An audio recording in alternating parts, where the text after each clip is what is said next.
بسم اللہ الرحمن الرحیم نحمدہ ونصلی ونسلم علی رسولہ الکریم اما بعد فاعوذ باللہ السمیع العلیم من الشیطان الرجیم بسم اللہ الرحمن الرحیم وانفقوا مما رزقناکم من قبل ان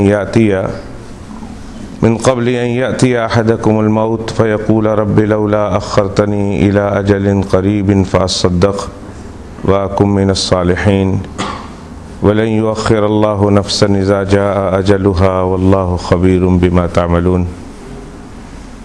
وقال النبي صلى الله عليه وسلم لا تحقرن من المعروف شيئا أو كما قال صلى الله عليه وسلم رب اشرح لي صدري ويسر لي أمري واحلل عقدة من لساني يفقهوا قولي سبحانك لا علم لنا إلا ما علمتنا إنك أنت العليم الحكيم رب زدنی علما وارزقنی فہما ان اللہ وملائکتہ یصلون علی النبی یا ایہا الذین آمنوا صلوا علیہ وسلموا تسلیما اللہم صل علی محمد وعلی آل محمد کما صلیت علی ابراہیم وعلی آل ابراہیم انک حمید مجید اللہم بارک علی محمد وعلی آل محمد کما بارکت علی ابراہیم وعلی آل ابراہیم انک حمید مجید یا حی یا قیوم لا الہ الا انت یا ذا الجلال والاکرام برحمتک استغیث استغفر اللہ ربی من کل ذنب واتوب الیہ استغفر اللہ ربی من کل ذنب واتوب الیہ استغفر اللہ ربی من کل ذنب واتوب الیہ۔ اللہ سبحانہ و تعالی ہمارا یہاں جمع ہونا قبول و مقبول فرمائے۔ جو نماز ادا کی گئی اللہ سبحانہ و تعالیٰ اپنی پاک بارگاہ میں اس نماز کو بھی قبول فرمائے، دعا کی گئی اللہ اس دعا کو بھی قبول فرمائے۔ ابھی جس مقصد کے لیے یہاں ہم بیٹھے ہوئے ہیں اللہ ہمارا یہ بیٹھنا، میرا کہنا، آپ کا سننا اپنی پاک بارگاہ میں قبول فرمائے۔ دوستو، اس طرح کی مجلس میں جمع ہونے کے مقاصد کو ذہن میں رکھیے گا کہ ہم اس طرح کی مجلسوں میں جب ہم کہیں بھی شرکت کرتے ہیں، مسجد میں ہوں یا کسی ہال میں ہوں یا کسی کمیونٹی سینٹر میں ہوں، کسی جگہ پر ہوں، تو ہم جب جاتے ہیں تو جانے کے مقاصد کیا ہونے چاہیے، ذہن میں یہ بات رکھنی چاہیے۔ سب سے پہلے اس ذہن میں اس بات کو رکھ کر ایسی مجلسوں میں حاضری دینی چاہیے۔ سب سے پہلے تو یہ کہ اللہ سبحانہ و تعالی وہاں جو باتیں ہمیں سنوائیں گے، اگر وہ بات ہماری زندگی میں نہیں ہے تو ہم انشاءاللہ ان باتوں کو اپنی زندگی میں لانے کی کوشش کریں گے۔ یعنی جو نئی بات سنیں گے ہم نئی بات کو سن کر اس پر عمل کی کوشش کریں گے، اور اگر وہ بات جو سنی گئی ہے، جو سنائی گئی، جو ہم نے سنی ہے، اگر پہلے سے وہ ہماری زندگی میں ہے تو ہم کوشش کریں گے کہ دیکھیں گے کہ آیا وہ اسی طریقے سے ہے جس طرح ہم کو بتایا جا رہا ہے، منبر و محراب سے یہ ندا یا یہ صدا ہم تک پہنچائی گئی ہے، یہ بات اسی طرح من و عن ہم عمل کرتے ہیں۔ اگر اس طرح عمل نہیں کرتے، کہیں کوتاہی ہے، تو انشاءاللہ کوشش کریں گے اس کوتاہی کو بھی دور کرنے کی۔ تو پہلے نہیں ہے زندگی میں تو اس زندگی میں اس کو عمل میں لانے کی کوشش کریں گے، اور اگر ہے تو یہ دیکھیں گے کہ کہیں غلط تو نہیں ہے، کہیں کمزوری کے ساتھ تو نہیں ہے۔ اگر کہیں کمزوری اور غلطی کے ساتھ ہے تو ہم خود ہی کوشش کریں گے اس بات کی، اس لیے کہ زمانہ بڑا عجیب ہو گیا ہے۔ مجھے درمیان میں بات یاد آ گئی، زمانہ بڑا عجیب ہو گیا ہے۔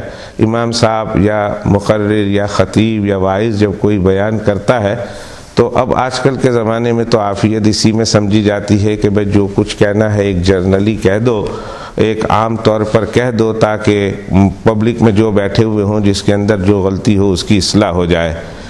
ورنہ اب وہ زمانہ نہیں رہا کہ اگر کسی کے اندر کوئی غلطی ہے تو اس کو جا کر سمجھائیں کہ بھائی تمہارے اندر یہ غلطی ہے تو تم اپنی غلطی کی اصلاح کر لو۔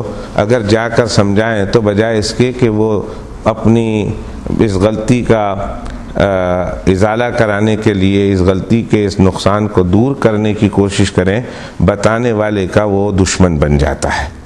یہ ایک عام فضا بن گئی ہے، پورے ملک میں نہیں پوری دنیا میں ایک عام فضا بن گئی ہے، حتیٰ کہ آپ اللہ کے گھر میں بیٹھا گواہی دے رہا ہوں کہ میں امام بحیثیت امام کے کبھی کبھی اس کسی کے اندر کوئی غلطی دیکھتا ہوں تو یہ سوچنے پر مجبور ہو جاتا ہوں کہ اللہ کے اس بندے کو میں خود بتاؤں یا میں انتظار کروں اگلی جمعہ تک کہ جمعہ کو میں جب یہ بیٹھا ہوگا یا کسی تقریر کے موقع پر کہ اس کو سمجھا دوں گا بتا دوں گا، یا میں کسی کے ذریعہ سے اس کو کہلواؤں، اس واسطے ہمت نہیں پڑتی کہ ابھی تھوڑا بہت مسجد میں آ رہا ہے، سلام علیکی ہے، کہیں یہ دوستی دشمنی میں تبدیل نہ ہو جائے، یہ عقیدت یہ محبت جو ہے کہیں نفرت میں اور عداوت میں تبدیل نہ ہو جائے، کہیں یہ ہماری جان کے نقصان، ہمارے مال کے نقصان کے در پہ ہوں یا نہ ہو، اس سے کوئی ہماری عزت کے در پہ ہو نہ ہو، اس سے کوئی ڈر نہیں، اس سے کوئی واسطہ نہیں۔ کچھ لوگ تو اس لیے بھی ڈرتے ہیں کہ کہیں میری گاڑی کا ٹائر پنکچر نہ کر دے، گاڑی پہ چھری نہ مار دے، گاڑی پہ جو ہے کی نہ مار دے، کہیں گاڑی کو پتھر نہ مار دے، اور کہیں کچھ لوگ یہ بھی ڈرتے ہیں کہ کہیں پیچھے جا کر میری عزت کے پیچھے نہ پڑ جائیں، لوگوں میں میرے خلاف چرچے نہ کر دے۔ کچھ تو اس لیے بھی ڈرتے ہیں اور کچھ اس لیے بھی ڈرتے ہیں کہ کہیں ایسا نہ ہو، چلو یہ ساری چیزیں منظور ہے، کہیں ایسا نہ ہو کل سے یہ مسجد ہی آنا بند کر دے۔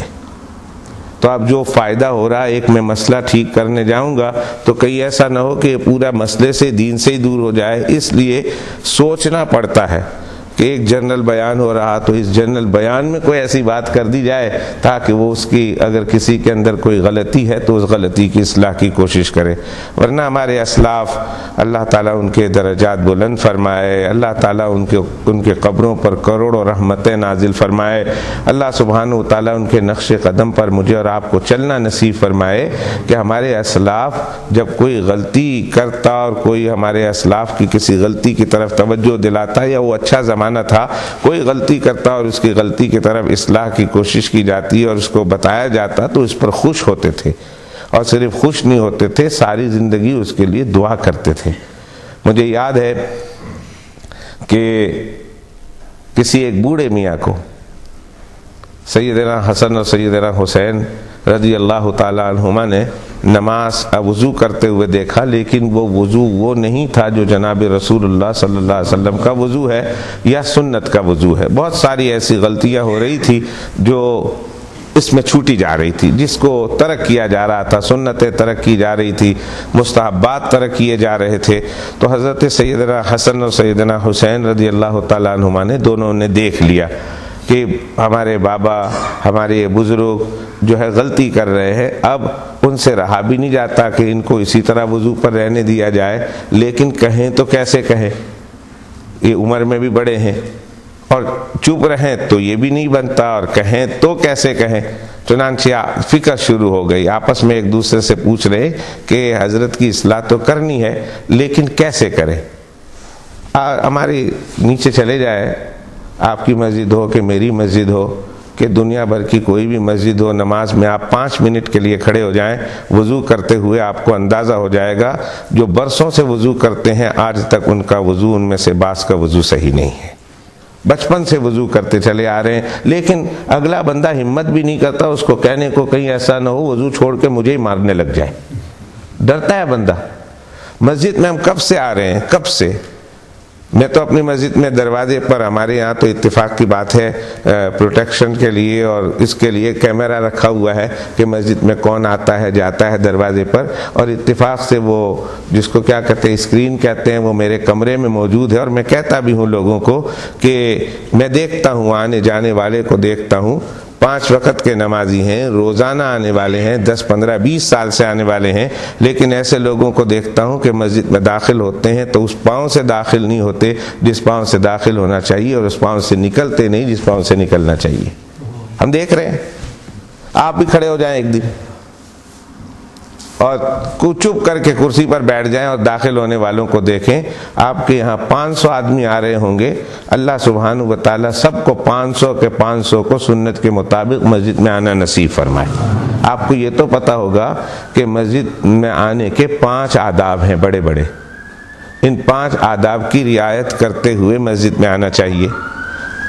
ہو سکتا ہے بہت سارے احباب، سب احباب، میں تو آپ کے ساتھ بہت اچھا حسن گمان کرتا ہوں، میں آپ میں سے سب کو اس قابل سمجھتا ہوں کہ انشاءاللہ تعالی ثم انشاءاللہ آپ کی ہر مسئلے پر اور ہر جو ہے طریقہ زندگی پر اور ہر شعبے پر نظر ہوگی، اور انشاءاللہ اللہ پاک نصیب فرمائے۔ لیکن 5 سنتیں ہیں بڑی بڑی مسجد میں داخل ہونے کی کہ جسے ہر مسلمان کو آبزرو کرنا ہے، مجھے بھی کرنا ہے، آپ کو بھی کرنا ہے۔ چھوٹے کو بھی کرنا ہے، بڑے کو بھی کرنا ہے۔ جو جمعہ کو آتا ہے صرف ایک دفعہ یا دن میں 2 دفعہ آتا ہے اس کو بھی کرنا ہے، اور جو دن میں 5-6 دفعہ آتا ہے اس کو بھی کرنا ہے۔ 5 بڑی بڑی سنتیں۔ میں 5 سنتوں کا اعادہ کر دیتا ہوں۔ میں نے کہا نا کہ بات اللہ تعالیٰ وہ کہلوا دے جو میرے لیے بھی نفع ہو، آپ کے لیے بھی نفع ہو۔ اگر آپ نے پہلے سنی ہے تو چلو نئی عمل ہے، جن لوگوں کا اس کا عمل ہو جائے گا، جس کا عمل ہے آدھا ہے، پکا کچا ہے، پورا ہو جائے گا، اور جس کا نہیں ہے وہ کر لیں گے، اور جس کا ہے تو انہیں مزید جو ہے وہ مل جائے گا، استحکام ہو جائے گا، ان کو یقین ہو جائے گا، مضبوطی ہو جائے گی، ان کا علم پکا ہو جائے گا کہ بھئی ہم نے تو جو سنا تھا آج دوبارہ پھر سن لیا، اب تو اس کی تائید بھی ہوگی۔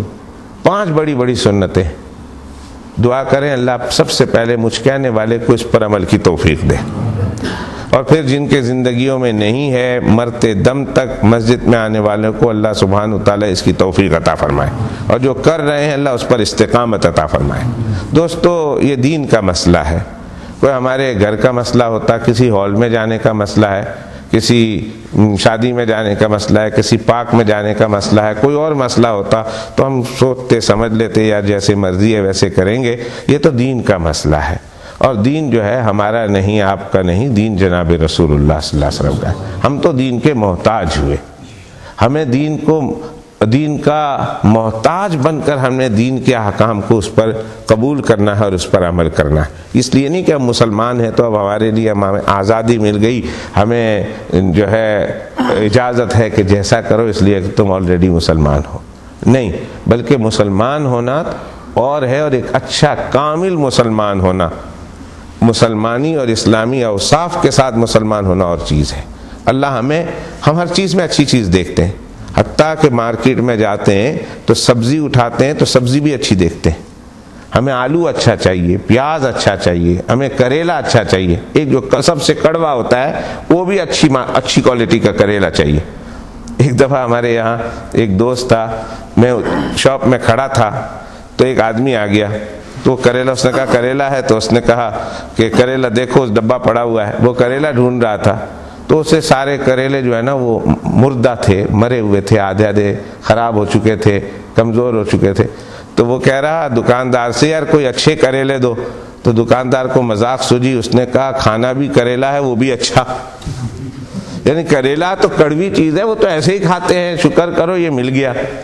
تو اس نے کہا نہیں یار اچھا کریلا ہو تو کھاؤں گا، ہمیں کریلا بھی اچھا چاہیے، پیاز بھی اچھا چاہیے، ٹماٹر بھی اچھا چاہیے، جسے ہم نے ہانڈی میں جا کے پھوڑ دینا ہے، اس کو پہلے ہی پیس دینا ہے، جا کے اس کا رگڑا دینا ہے، اس کو بالکل پیسٹ بنا دینا ہے، لیکن دیکھنے میں اچھے چاہیے، بس سب چیز اچھی چاہیے۔ تو ہمیں مسلمانی کیوں اچھی نہیں چاہیے؟ ہمیں دین کیوں اچھا نہیں چاہیے؟ ہمیں اپنا اسلام کیوں اچھا نہیں چاہیے؟ ہمیں اپنا ثواب کیوں کامل و مکمل نہیں چاہیے؟ تو کوشش یہ کرنی چاہیے کہ جتنے زندگی کے شعبے سے ہم گزر رہے ہیں، ہماری زندگی کے ہر شعبے میں جس سے ہم گزر رہے ہیں اور جو اعمال ہم کر رہے ہیں وہ اعمال بھی سب سے ٹاپ ہونے چاہیے، سب سے اعلیٰ ہونے چاہیے۔ تو مسجد میں آنے کا پہلا ایک ادب یہ ہے کہ بندہ مسجد میں آئے تو آنے سے پہلے سب سے پہلے اللہ کا نام لے، بسم اللہ، سب سے پہلے کیا کہے؟ بسم اللہ، اللہ کے نام سے۔ جناب رسول اللہ صلی اللہ علیہ وسلم کی سنت بتا رہا ہوں، مجھے اور آپ میں سے ہر ایک کو اپنے گریبان میں دیکھنا ہے، ہر ایک اپنے دل پر، اپنے ایمان پر ہاتھ رکھ کر سوچے کہ ابھی ہم عصر میں آئے، اس سے پہلے ہم ظہر میں آئے، اس سے پہلے ہم فجر میں آئے، اور پچھلے 20 سال سے آ رہے ہیں، کیا کبھی ہم نے بسم اللہ پڑھ کر مسجد میں داخل ہوئے؟ بعض لوگوں کو تو میں نے یہاں تک دیکھا کہ بات کرتے ہوئے آ رہے اور بات کرتے ہی گھس گئے اندر، بات کرتے ہوئے آئے، اور بعض لوگوں کو آپ لوگوں نے بھی دیکھا ہوگا کہ مسجد کے دروازے تک، گیٹ تک سگریٹ پیتے ہوئے آتے ہیں، اور تھوڑی بچ جاتی ہے تو وہیں کھڑے ہیں، ذرا بھائی آؤ نہیں کیا اوور ہے نا، جا پھوکی نہ ہوں، بے چار پھوکی نے پگ میں مکی تک پھینکی نہ اندر آوا۔ اللہ کے گھر آ رہے ہو، اب کہاں جا رہے ہو؟ اللہ کے دربار میں جا رہے ہو، اللہ کے دربار میں۔ اللہ اکبر، کاش اللہ مجھے آج میں آپ لوگوں میں سے کسی سے بات نہیں کرتا، آپ لوگوں کو دیوار بنا کر میں اپنے آپ سے بات کروں گا، اللہ مجھے اس کی قدر عطا فرما دے، اللہ مجھے اللہ کے گھر کے آنے کی عظمت اور اللہ اپنے گھر میں آنے کی قدر کرنے کی مجھے توفیق عطا فرما دے۔ آپ لوگ آمین ضرور کہیں گے، ہاں، اس کا یہ مطلب نہیں آپ لوگوں کے لیے دعا نہیں کر رہا، دعا آپ لوگوں کے لیے اس لیے نہیں کر رہا کہ آپ لوگ پہلے سے ہیں، اور اگر آپ لوگ یہ سمجھتے ہیں کہ نہیں ہمارے اندر یہ کمزوری، ہمارے لیے بھی دعا کریں، تو پھر آپ آمین کہہ دیں، میرے لیے آپ کے لیے فرشتے آمین کہہ دیں گے، کہیں آمین۔ اس لیے حدیث پاک میں جو کسی مسلمان بھائی کے لیے کسی دعا پر آمین کہتا ہے، اللہ اپنے آسمان سے اس کے لیے ایک فرشتہ اتارتے ہیں، جب وہ آمین کہتا ہے تو اللہ کی طرف سے حکم ہے، اے فرشتہ تو میری پاک بارگاہ میں التجا کر کے اللہ یہ کسی کے لیے مانگ رہا، اس کو بھی وہی چیز عطا کر دیں، اس کو بھی وہی چیز عطا کر دیں۔ تو سب سے پہلے بسم اللہ، سوچیں کہ ہم بسم اللہ پڑھتے ہیں، کتنے بھائی ایسے ہیں کہ جو مسجد میں جیسے میں نے کہا باتیں کرتے ہوئے داخل ہو جاتے ہیں۔ سب سے پہلے بسم اللہ، پھر اس کے بعد درود پاک، الصلاۃ والسلام علی رسول اللہ، اللہم صلی علی سیدنا و مولانا محمد۔ میرے آقا حضرت محمد الرسول اللہ صلی اللہ علیہ وسلم بسم اللہ پڑھنے کے بعد دوسرا کام میرے آقا کا یہ ہوتا تھا، اپنے آپ پر درود پڑھتے تھے۔ اللہ کے پیغمبر علیہ الصلوۃ والسلام خود اپنے آپ کے لیے درود پڑھتے تھے، اللہ سے رحمت کا سوال کرتے تھے۔ تو ہمارے لیے یہ ضروری ہے کہ ہم بھی جناب رسول اللہ صلی اللہ علیہ وآلہ وسلم پر درود پڑھیں، ان کو یاد کریں، ان پر صلاۃ و سلام بھیجیں۔ آج ہم اللہ کے گھر میں آ رہے ہیں، اللہ کی پاک بارگاہ میں حاضری دے رہے ہیں، یہ صدقہ ہے جناب محمد الرسول اللہ صلی اللہ علیہ وسلم کا۔ اگر وہ نہ آتے، اگر وہ دنیا میں نہ آتے، آپ کا وجود مسعود نہ ہوتا، آپ کا وجود مبارک نہ ہوتا، تو پتہ نہیں ہم کہاں ہوتے، اپنے اللہ کو پہچان سکتے، اللہ کو پہچان نہ سکتے، اللہ کے سامنے سجدہ ریز ہونے والے ہوتے یا نہ ہوتے ہم کو معلوم نہیں۔ آج اللہ کی دربار میں آئے ہیں، اللہ کی پاک بارگاہ میں آئے ہیں، نماز پڑھیں گے، اللہ سبحانہ و تعالیٰ کی پاک بارگاہ میں حاضری دیں گے، مؤمنین کو روحانی طور پر معراج حاصل ہوگی، یہ سب صدقہ ہے جناب رسول اللہ صلی اللہ علیہ وسلم کا۔ وہ مجھے ایک بات یاد آ گئی، آپ لوگوں نے سنی ہوگی، اللہ تعالیٰ نے آپ لوگوں کو بہت خوبصورت امام دیے، علماء کرام دیے، آپ کی مسجد بڑی خوبصورت ہے، بڑے خوبصورت آپ لوگ ہیں ایمان کے اعتبار سے، اور بڑے، میں آپ لوگوں کی تعریف اس لیے نہیں کر رہا کہ مجھے آپ کے یہاں کچھ کھانا ہے، میری دعوت پہلے سے طے ہے حافظ علی صاحب کے یہاں، کوئی مجھے آپ لوگوں کے یہ جو کر رہا ہوں نا، مجھے اس تعریف سے آپ سے کچھ نہیں لینا، مجھے الحمدللہ رب العالمین، لیکن جو چیز ہے وہ میں کہہ رہا ہوں۔ میں گھر سے چلا، سب باتیں کہنے کی نہیں بھی ہوتی، میری طبیعت ہے، بڑا منہ پھٹ مولوی ہوں میں، بڑا عجیب و غریب، میں آپ لوگوں سے ڈرتا ہوں۔ میں داؤد مجھے لینے آیا تھا تو میں نے کہا یار میں صوفیوں کے مجمع میں چلا ہوں اور میرا جیسا فٹ نہیں ہوتا ان میں، دعا کرنا اللہ میری لاج رکھ لے۔ داؤد بیٹھا ہوا ہے وہاں، میں نے کہا بڑے نیک لوگ ہیں اور بڑے نیک لوگوں کی مجلس میں بڑا جو ہے وہ سخت قسم کا آدمی جا رہا ہے، اللہ تعالیٰ بس لاج ہی رکھ لے، دعا کرنا، نیک لوگ ہیں۔ میں گھر سے جب چلا ہوں آپ کی مسجد کے لیے یا دنیا میں جہاں کہیں جاتا ہوں بیان کے لیے یا کوئی بیان سننے کے لیے، کرنے کے لیے، بات دین کی کرنے کے لیے، میری کیا نیت ہوتی ہے؟ یہ بات کہنے کی نہیں ہے، لیکن کیا اس لیے رہا ہوں کہ حدیث پاک ہے، میں آپ کو اس لیے سنا رہا ہوں، اس لیے نہیں کہ میں بتاؤں میں کوئی بہت بڑا ہوں۔ اگر آپ لوگ بھی یہ نیت کر لیں گے اپنے گھر سے نکلتے وقت تو انشاءاللہ آپ کے نامہ اعمال میں اضافہ ہی ہوگا اجر و ثواب کا، اور آپ کا اللہ کے ساتھ تعلق بڑھے گا، آپ اللہ کے قریب ہوتے چلے جائیں گے۔ میں اس مقصد کے لیے بتاتا ہوں، ورنہ آپ میرے پیر بھی نہیں، آپ میرے مرشد بھی نہیں، آپ میرے استاذ بھی نہیں، آپ میرے کوئی بڑے بزرگ تو نہیں کہ جو میں اپنی چھوٹا ہر آدمی اپنی چھوٹی چھوٹی بات اپنے پیر و مرشد کے سامنے کہتا ہے، غلطی کی اصلاح کرواتا ہے یا بزرگ سے دعائیں لیتا ہے۔ میں جب گھر سے نکلتا ہوں، اور آپ بھی نکلیں تو یہ نیت کر لیں، مسجد میں آئیں تو ایک تو یہ اس لیے جا رہے ہیں کہ اللہ تیرے گھر کو جا رہے ہیں، دوسرا اس لیے جا رہے ہیں کہ وہاں جا کر جماعت کے ساتھ نماز پڑھیں گے، اور تیسری یہ نیت بھی کر لیں کہ اگر دین کی بات ہوگی تو دین کی بات سنیں گے اور اس پر عمل کرنے کی کوشش کریں گے، اور یہ بھی نیت کر لیں ساتھ ساتھ، جو پتہ نہیں آپ لوگوں میں سے بہت سارے بھائیوں کو نہیں معلوم ہوگی، کہ جب میں مسجد میں جاؤں گا تو اللہ کے بندوں کی، اللہ کے دوستوں کی، اللہ کے ولیوں کی، اللہ سے محبت کرنے والوں کی میں زیارت کروں گا۔ یہ جو پہلی صف کے نمازی، دوسرے صف کے نمازی، تیسرے صف کے نمازی، حتیٰ کہ سیڑھی کے پاس نماز پڑھنے والا آدمی جو مسجد میں آ کر نماز پڑھتا ہے وہ اللہ کا دوست ہے۔ اگر اللہ کی دوستی میں وہ نہ ہوتا تو اللہ اسے کبھی اپنے گھر میں آنے نہ دیتے۔ اللہ نے اس کی طرف دوستی کا ہاتھ بڑھایا ہوا ہے۔ اب دیکھنا یہ ہے کہ وہ اس کی کتنی قدر کرتا ہے، تبھی تو اللہ نے اسے بلایا ہے۔ تو آپ یہ نیت کر کے آئیں کہ میں مسجد میں جا رہا ہوں تو جہاں نماز پڑھوں گا، جہاں جماعت کے ساتھ نماز ادا کروں گا، وہاں میں اللہ کے دوستوں کی زیارت بھی کروں گا، ان سے ملاقات بھی کروں گا۔ مشکات شریف کی حدیث ہے، حضرت مولانا اس کی تائید کریں گے کہ جب بندہ اپنے گھر سے نکلتا ہے اللہ کے دوستوں کی زیارت کرنے کے لیے، اللہ کے دوستوں کی ملاقات کرنے کے لیے، ان سے دیدار کرنے کے لیے، جب وہ نکلتا ہے اس نیت کے ساتھ، اللہ فلاں بستی میں میرا یہ رہتا ہے، فلاں علاقے میں یہ رہتا ہے، میری مسجد میں فلاں آدمی آئے ہوئے ہیں، میری مسجد میں میرے امام ہے، میری مسجد میں فلاں حاجی صاحب ہے، میری مسجد میں فلاں تبلیغی صاحب ہے، میری مسجد میں فلاں جو ہے اونچی شخصیت ہے، میری مسجد کا فلاں نمازی ہے، اللہ وہ نیک بندہ ہے، میں چلتا ہوں تہاں سے سارے کام کروں گا، اس کا دیدار بھی کروں گا، اس کی زیارت بھی کروں گا۔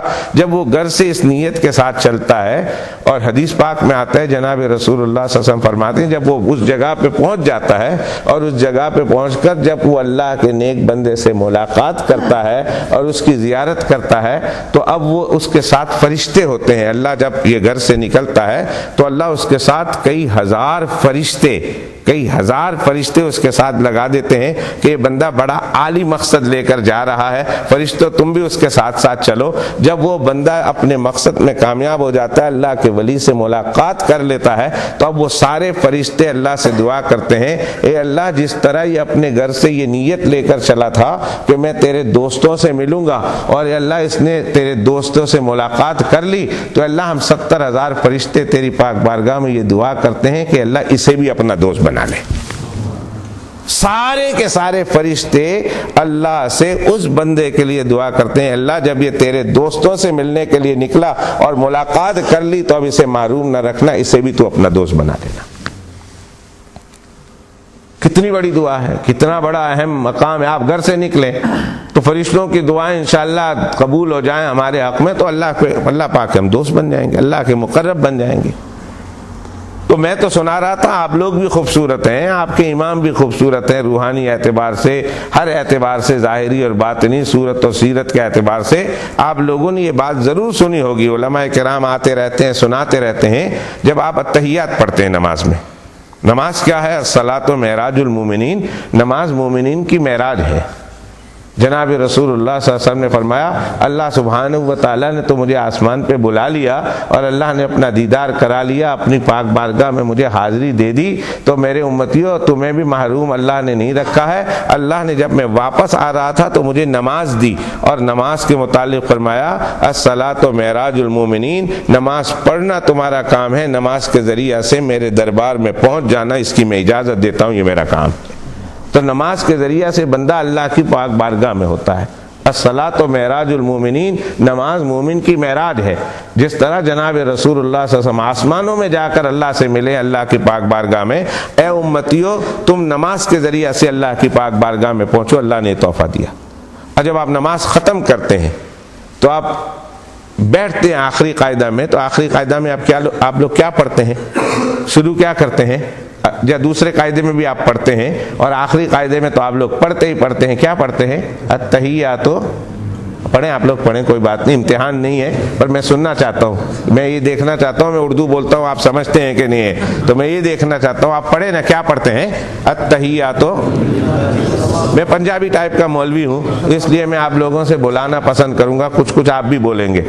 وہ گجراتی ہوتا تو بھلے آپ لوگ ایک مرتبہ بھی سبحان اللہ نہ کہتے تو میں چلا جاتا، لیکن ہوں پنجابی ٹائپ کا، لہٰذا میں تو جب تک آپ لوگ نہیں بولیں گے میں میرے دل میں ہوگا پتہ نہیں سمجھے ہیں یا نہیں سمجھے، یا پھر یہ غصے میں بات نہیں کرنا چاہتے میرے سے. تو آپ لوگ میرا ساتھ دیں. آپ لوگ کیا پڑھتے ہیں؟ التحیات للہ والصلوات والطیبات. اللہ کی پاک بارگاہ میں آپ پہنچ گئے، آپ نے اس کے سامنے قیام کیا، اللہ نے کہا کھڑے ہو جاؤ، کھڑے ہو گئے. اب تھوڑی دیر کے بعد اللہ نے کہا اچھا تمہارا کھڑا ہونا پسند آ گیا ہے، اب میں تمہیں اجازت دیتا ہوں میری پاک بارگاہ میں جھک بھی جاؤ. کھڑے ہونے کے بعد آپ نے کیا کیا؟ جھک بھی گئے. جب جھک گئے تو پھر اللہ نے کہا یہ جھکنا بھی تمہارا پسند آ گیا ہے، لہٰذا اب میری پاک بارگاہ میں سجدہ ریز بھی ہو جاؤ، سر رکھ لو. یہ سارا کام کرنے کے بعد، سب کچھ کام کرنے کے بعد، اب قیام سے رکوع اور رکوع سے سجدہ اللہ کے قریب ہوتے جا رہے ہیں. قیام اور قیام کے بعد آپ کو اجازت ملی جھکنے کی، جو اس سے زیادہ قریب قربت کا موقع ہے. آپ جھک گئے اور پھر اس کے بعد اللہ نے اور قریب کیا. آپ کا یہ عمل پسند آیا تو اللہ نے اور قریب کیا. اللہ نے کہا اور قریب آ جاؤ. اللہ کیسے قریب آ جائے؟ فرمایا اب سجدہ ریز ہو جاؤ، اس لیے کہ جو آدمی سجدہ میں ہوتا ہے وہ اپنے پروردگار کے سب سے زیادہ قریب ہوتا ہے. اقرب ما یکون العبد من ربہ وہو ساجد، حدیث پاک کے الفاظ ہیں جب بندہ سجدے کی حالت میں ہوتا ہے تو وہ بندہ اپنے پروردگار کے سب سے زیادہ قریب ہوتا ہے. حضرت اقدس حضرت مولانا فضل الرحمان صاحب گنج مراد آبادی رحمۃ اللہ علیہ بہت بڑے بزرگ، بڑے ولی کامل، بڑے عارف باللہ تھے. حکیم امت مجدد دین و ملت حضرت مولانا اشرف علی صاحب تھانوی نور اللہ مرقدہ وبرد مسجدہ نے واقعہ سنایا کہ میں چھوٹا تھا. حضرت مولانا فضل الرحمان صاحب گنج مراد آبادی رحمۃ اللہ علیہ کی دربار میں ان کے پاس میں پہنچا ہوں تو حضرت نے میرے ساتھ بڑا پیار، محبت اور لطف اور شفقت اور مہربانی سے پیش آئے اور ایک جملہ فرمایا، اشرف علی تمہیں کہتا ہوں کہ جب میں سجدے میں سر رکھتا ہوں تو اٹھانے کو جی نہیں چاہتا، دل نہیں کرتا کہ میں اپنا جھکا ہوا سر اٹھاؤں، اس لیے کہ مجھے ایسا لگتا ہے اللہ مجھے پیار دے رہے ہیں، اللہ مجھے پیار کر رہے ہیں. جس طرح ایک آدمی ماں کی گود میں اس بچے کا سر ہوتا ہے اور ماں اپنے بچے کے سر کو پھسلا رہی ہوتی ہے، پنجابی میں گجراتی میں کیا کہتے ہیں، پواڑ رہی ہوتی ہے، پواڑنا بولتے ہیں نا، پہواڑنا، چلو یہ اس میں نے ذرا چھوڑ دیا، پواڑنا ہم گجراتی، ہماری گجراتی بھی گلابی گجراتی ہے، پواڑنا یا پہواڑنا کہتے ہیں. تو جس طرح پہواڑتے ہیں اس طرح حضرت تھانوی رحمۃ اللہ علیہ سے فرمایا کہ اشرف علی جب میں سجدے میں جاتا ہوں تو مجھے ایسا معلوم ہوتا ہے اللہ میرے سر کو پہواڑ رہے ہیں، پیار کر رہے ہیں اللہ نے، مجھے اتنا مزہ آتا ہے اور دل نہیں کرتا کہ میں سجدے سے سر اٹھاؤں.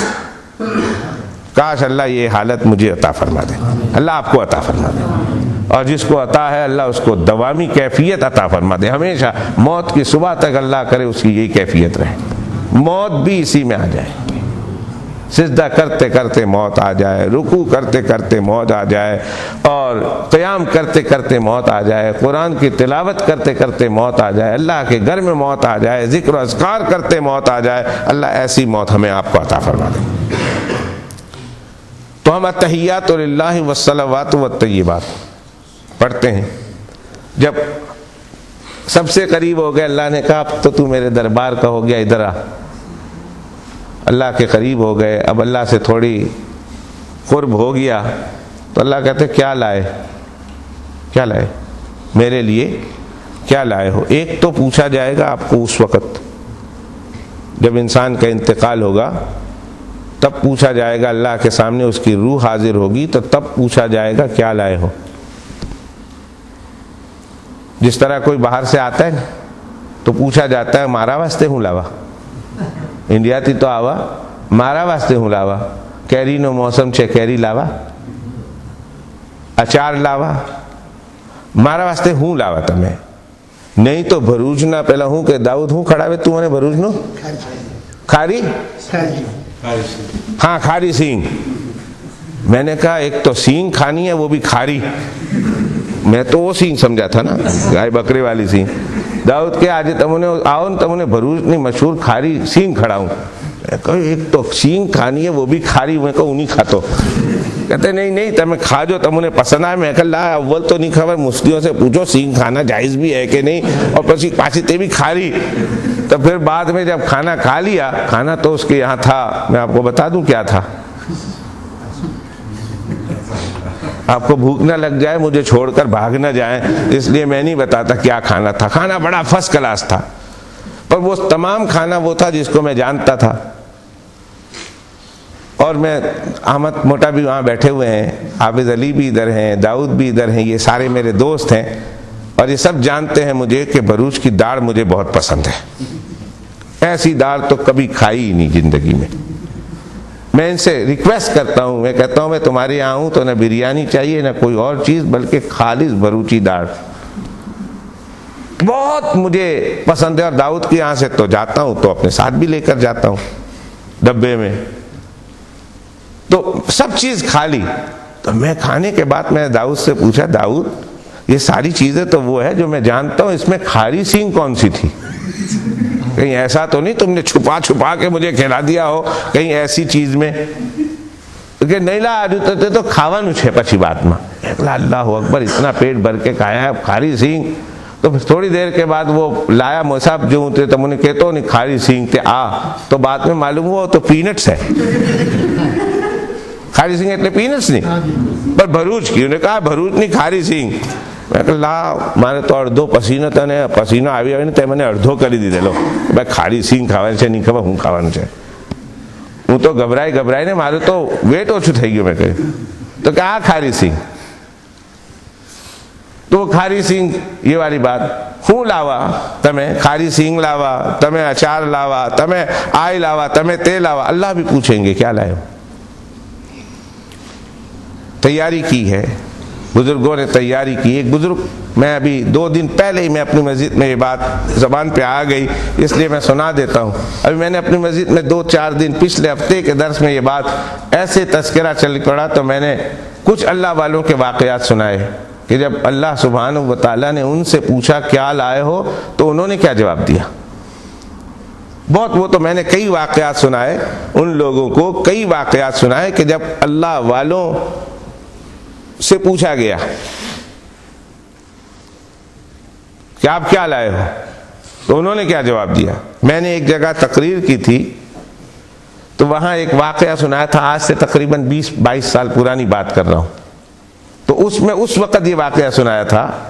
تو ایک صاحب نے وہ واقعہ سنا اور سننے کے بعد جب وہ ملتے ہیں، جماعت کے ساتھی ہیں، وہ یہ کہتے ہیں کہ مولوی صاحب وہ جو آپ نے اس وقت جواب بتایا تھا اس اللہ والے کا واقعہ وہ میں نے یاد کر لیا ہے، میں بھی اللہ کو یہی جواب دینے والا ہوں. اس لیے میں نے ایسا پکا یاد کیا ہے اس کو کہ اللہ پاک مجھے پوچھیں گے کیا لائے ہو تو میں نے تو یہی جواب دینا ہے. اور وہ مجھے جب بھی ملتے ہیں تو کہتے ہیں مولوی صاحب پہلو جواب. اور کسی کو نہیں پتا پہلو جواب ہوں، بس یہ ہمارا کوڈ ورڈ ہے. میں پوچھتا ہوں پہلو جواب، ہاں بالکل پہلو جواب یاد ہے. پھر بعد میں کوئی پوچھتے ہیں کیا مطلب، میں نے کہا تمہارا کام نہیں ہے، وہ انہیں کا کام تھا. وہ 20-22 سال پرانی بات سنائی تھی. اللہ پوچھیں گے کہ کیا لائے، تم کیا بولیں گے کیا لائے. بایزید بستامی رحمۃ اللہ علیہ سے پوچھا اللہ پاک نے کیا لائے. بایزید بستامی رحمۃ اللہ نے فرمایا ہم بادشاہ کے بادشاہ کے بادشاہ کے بادشاہوں کے دربار میں آئے ہیں. احکم الحاکمین، ساری دنیا کے بادشاہوں کے دربار میں آئے ہیں. اور بادشاہوں کے دربار میں آنے والوں سے یہ نہیں پوچھا جاتا کیا لائے ہو، یہ پوچھا جاتا ہے کیا لینے آئے ہو. یہ نہیں پوچھا جاتا یا کیا لائے ہو، یہ پوچھا جاتا ہے کیا لینے آئے ہو. اللہ میں تو غریب آدمی ہوں، مسکین آدمی ہوں، تیرے جیسے حاکم الحاکمین بادشاہوں کے دربار میں آیا ہوں، یہاں تو کچھ لینے آیا ہوں. آپ پوچھتے کیا لائے ہو، اچھا بولو کیا لینے آئے ہو. اللہ مغفرت اور رحمت لینے آیا ہوں. اللہ نے فرمایا جو تم لینے آئے ہو وہ میں نے دی، جا تیری مغفرت کر دی. تم یہی لینے آئے تھے نا، جا میں نے تیری مغفرت کر دی. یحییٰ ابن معاذ الرازی رحمت اللہ علیہ سے پوچھا اللہ پاک نے کہ کیا لینے آئے ہو، کیا لے کر آئے ہو، کیا لے کر آئے ہو؟ تو یحییٰ ابن معاذ الرازی رحمت اللہ نے فرمایا اللہ فرشتوں سے کہا تیرے حبیب میرے حبیب پاک حضرت محمد صلی اللہ علیہ وسلم نے فرمایا ہے کہ الدنیا سجن المومن و جنت الکافر، دنیا مومن کے لیے قید خانہ ہے اور کافر کے لیے جنت ہے۔ میں قید خانے سے آیا ہوں، میرے آقا نے فرمایا، اور قید خانے سے آنے والا اپنے ساتھ کچھ لایا نہیں کرتا، وہ کچھ لینے آیا کرتا ہے۔ میں تو کچھ لینے آیا ہوں۔ کیا لینے آئے ہو؟ مغفرت اور بخشش اور جنت اور تیرا قرب۔ اللہ نے فرمایا جو تو نے چاہا وہ میں نے تجھے عطا کر دیا، جا تیری بھی مغفرت ہو گئی۔ لیکن دنیا میں جب یہ روحانی طور پر جب ہم پہنچتے ہیں تو اللہ پوچھتے ہیں کیا لائے ہو، تو ہم کیا کہتے ہیں؟ التحیات للہ والصلوات والطیبات۔ اللہ یہ تمام تر قولی عبادتیں، تمام تر فعلی عبادتیں، تمام تر مالی عبادتیں، یہ ساری عبادتیں اللہ تیرے لیے لائے ہیں۔ اللہ کے ساتھ اب یہ انسان ہم کلام ہو رہا، بات چیت ہو رہی ہے اللہ کے ساتھ اس انسان کی۔ اب یہ سوچے، اب وہ یہ مقتدی، یہ میں اور آپ، یہ اب ہماری ذمہ داری ہے کہ یہاں ہم کہاں، وہ اردو کا شاعر کہتا ہے کہاں میں اور کہاں نکھتے گل۔ آپ کے یہاں نماز 8:45 9:15 چلے 15 منٹ مجھے مل گئے الحمدللہ۔ آپ لوگ مغرب تک بیٹھنے کا پروگرام ہے آپ لوگوں کا ہے؟ مغرب سے پہلے کھانے کا معمول تو نہیں؟ میرا بھی معمول نہیں ہے، اگر آپ کا ہے تو میں بھی آپ کے ساتھ چلے چلتا ہوں۔ میں تو دیکھتا ہوں کتنا بجے کھاوانا، تمہیں جارے کھانا تیارے دوں کھاوانا۔ وہ ایک دوست تھا نا، وہ انجیر کھا رہا تھا، بڑا کنجوس تھا، انجیر کھا رہا تھا۔ وہ ایک دوست نے دیکھ لیا، بڑا مہنگا ملا، اس نے پیسے والا تھا، مہنگا کنجوس تھا، اس نے وہ انجیر کھا رہا تھا چھپا چھپا کے۔ اتنے میں اس کا ایک دوست ڈھونڈتا ڈھونڈتا اس کو پیچھے اس کو پکڑ لیا۔ اس نے کہا کیا کھا رہے ہو؟ اس نے کہا مری گیا وہ کھایا، پکڑا ہی گیو تو بے انجیر رجو پڑے نیچے تھیلی میں، کیا ہوگا اب؟ میرا کہا جہر کھائے رہے لو، غصہ میں آئے جہر۔ تو دوست نے سیدھا تھیلی میں ہاتھ ڈالا، کہا تو جہر کھائے نے مری جوانو تو تارا پچھات اون جیوی نے ہوں کروانو، میں نے بھی کھائے لے والے۔ تو تو مری جوانو تو تارا بغیر اون جیوی نے ہوں کروانو، میں نے بھی مرو اتلاؤ، میں نے کھائے لے والے۔ اس نے 2 چھین کر انجیر خود کھا گیا۔ تو آپ کی طرح روٹلا امڑے کھاوانا ہو تو آپ نے بند کر دے، مغرب پچھی کھاوانا ہو تو پچھی آپ نے ہاتھے جاؤں۔ مغرب تک بیٹھنے کے پروگرام ہے نا آپ کے، جائیں گے تو نہیں؟ تو اتنی دیر تک تو میں یعنی ذہن میں بیٹھا لوں کہ جو باتیں ہیں وہ اس کو بیان کر دوں، یا میں اپنے موضوع پر آ جاؤں؟ مغرب تک رہیں گے انشاءاللہ، جزاکم اللہ۔ تو میں اور آپ ہم نماز پڑھ رہے ہیں اور ہم پڑھتے ہیں الحمدللہ ثم الحمدللہ، اللہ ہماری پڑھی ہوئی نماز کو قبول فرمائے۔ کبھی مجھے کہنا، کبھی التحیات تو پڑھتے وقت یہ ذہن میں آیا کہ اللہ پاک مجھ سے پوچھ رہے ہیں کیا لائے ہو، اور میں اللہ کو یہ دے رہا ہوں۔ التحیات للہ والصلوات والطیبات، یہ میں اللہ مجھ سے پوچھ رہے ہیں اور میں اللہ کو دے رہا ہوں۔ میرے پیر و مرشد فرمایا کرتے ہیں ہماری بے حسی کا یہ عالم ہو گیا۔ میرے پیر و مرشد سے مراد حضرت اقدس استاذ العلماء محبوب الصلحاء قطب ولایت صاحب شریعت و طریقت حضرت اقدس حضرت مولانا محمد یوسف صاحب مطالعہ مدظل العالی فرمایا کرتے ہیں، اللہ ان کی عمر میں صحت کے ساتھ برکت عطا فرمائے۔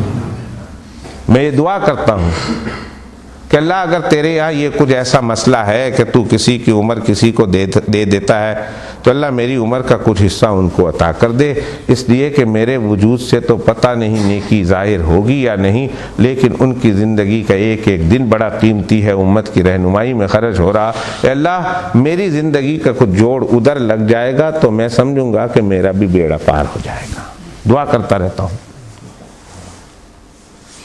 فرمایا کرتے ہیں ہماری بے حسی کا یہ عالم ہو گیا ہے، ہم شاگردوں کو ہم مریدوں کو اور ہم جو ہے طلباء کو یہ کہا کرتے ہیں، بے حسی کا یہ عالم ہو گیا ہے کہ ہم درود شریف پڑھتے ہیں لیکن درود شریف پڑھتے ہوئے ذات محمد ہماری نگاہوں میں نہیں آتی۔ سبحان اللہ پڑھتے ہوئے اللہ نہیں یاد آتے، صلی اللہ علیہ وسلم کہتے ہوئے محمد الرسول اللہ یاد نہیں آتے۔ تسبیح چل رہی ہے، تسبیح چل رہی ہے، صلی اللہ علیہ وسلم صلی اللہ علیہ وسلم صلی اللہ علیہ وسلم صلی اللہ علیہ وسلم صلی اللہ علیہ وسلم صلی اللہ علیہ وسلم، بات چیت بھی چل رہی ہے، پتہ نہیں دل و دماغ کہاں ہوتا ہے، زبان چل رہی ہوتی ہے۔ ٹھیک ہے اللہ کے ذکر میں یہ عضو تو مشغول ہے، لیکن اس کا حقیقی فائدہ تو تب ہوگا، معرفت تب بڑھے گی، قرب وسیلہ حاصل تب ہوگا جبکہ ہم پڑھنے کے ساتھ ساتھ حضرت محمد الرسول اللہ کے بارے میں دھیان بھی تو ہو ہمارا۔ تو جب اتحیات پڑھ رہے ہیں تو اللہ پوچھ رہے ہیں کیا لائے، اور ہم اللہ کو کوئی چیز تحفے میں دے رہے ہیں۔ التحیات للہ والصلوات والطیبات، اتنا اونچا مقام، ایک کہاں میں اور کہاں نکھت گل، اردو کا شاعر کہتا ہے کہاں میں اور کہاں نکھت گل، نسیم صبح یہ تیری مہربانی۔ کہاں میں تھا اور کہاں اللہ تھا، کہاں میرا جیسا گندا انسان اور کہاں اللہ پاک کا دربار عالی۔ اللہ نے اتنا اس گندے انسان کو، اس گندے قطرے کو اتنی پذیرائی بخشی، اتنی عزت دی، اس کی اتنی ذرہ نوازی کی کہ آج وہ اللہ کی دربار میں بیٹھا ہوا اللہ سے ہم کلام ہو کر اللہ کو اپنی زندگی کے کیے ہوئے اعمال کا تحفہ دے رہا ہے۔ تو التحیات للہ والصلوات والطیبات جب یہ کہہ رہا ہے کہ اچانک اس کے ذہن میں ایک بات آئی اور آنی چاہیے، آئی اور آنی چاہیے۔ اب یہ میں اور آپ کی ذمہ داری ہے، یہ ایک دفعہ ہم پہلے سوچیں کہ کتنی دفعہ ایسا ہوا ہے ہمارے ساتھ ہماری زندگی کی نمازوں میں، اور اگر نہیں ہوا تو آج سے کوشش کریں کہ ہونی چاہیے کہ اتنا بڑا مرتبہ ہم کو مل گیا، اتنا بڑا اعزاز مل گیا ہم کو کہ جناب رسول اللہ کے پاک دربار میں اور بارگاہ میں ہماری رسائی ہو گئی اور اللہ سے ہم کلام ہو گئے، ہمارا کنیکشن، ہماری لینڈ مل گئی، تار مل گئی، اللہ کے دربار میں پہنچ کر اللہ کے ساتھ حاضری ہو گئی اور اللہ کے ساتھ تحفے کے ایکسچینج ہو رہے ہیں، تبادلے ہو رہے ہیں۔ تو مقتدی ایک منٹ کے لیے یہاں، نماز پڑھنے والا مصلی ایک منٹ کے لیے یہاں سوچے کہ یار یہ مقام مجھے ملا کیسے، اس مرتبے پر میں فائز کیسے ہوا، مجھے یہاں تک پہنچایا کس نے ہے؟ میں تو گندا نطفہ تھا، میں تو گندگی کا کیڑا تھا، میرے پیٹ میں ابھی اس وقت ہزاروں گندگیاں ہیں جو لے کر پھر رہا ہوں، میں کل مر جاؤں گا تو جثہ ہو جاؤں گا۔ اولک نطفۃ قذرہ وآخرک میتۃ جیفہ وبینہما تحمل القذرہ۔ کسی بادشاہ نے، اللہ والے بیٹھے ہوئے تھے، اپنی گدڑیاں سین رہے تھے اور بادشاہ کی سواری گزر رہی تھی، وہ ہٹے نہیں، لوگوں نے بڑا ہٹایا، وہ اپنے کام میں مشغول، بادشاہ کی سواری کو ذرا رخ بدل کے جانا پڑا، کہا کیوں ایسا ہو رہا؟ کہا فلاں آدمی اٹھتا نہیں ہے، کہا ٹھہراؤ، اس کے پاس ٹھہراؤ، اور وہ ہاتھی پر بیٹھا ہوا ہے اور وہ پوچھ رہا تجھے پتہ نہیں میں کون ہوں؟ تو اللہ والے نے بڑی بے اعتنائی کے ساتھ اور استغنا کے ساتھ اور لاپرواہی کے ساتھ سر اٹھا کر، بلکہ سر جھکا کر، سر بھی نہیں اٹھایا، ایسے کہا جتنا تو اپنے آپ کو نہیں جانتا اتنا میں تجھے جانتا ہوں، تیری حیثیت کو میں تجھ سے زیادہ جانتا ہوں، تو اپنے آپ کو اتنا نہیں جانتا جتنا میں جانتا ہوں۔ اس نے کہا کیا جانتا ہے میرے بارے میں؟ فرمایا اولک نطفۃ قذرہ،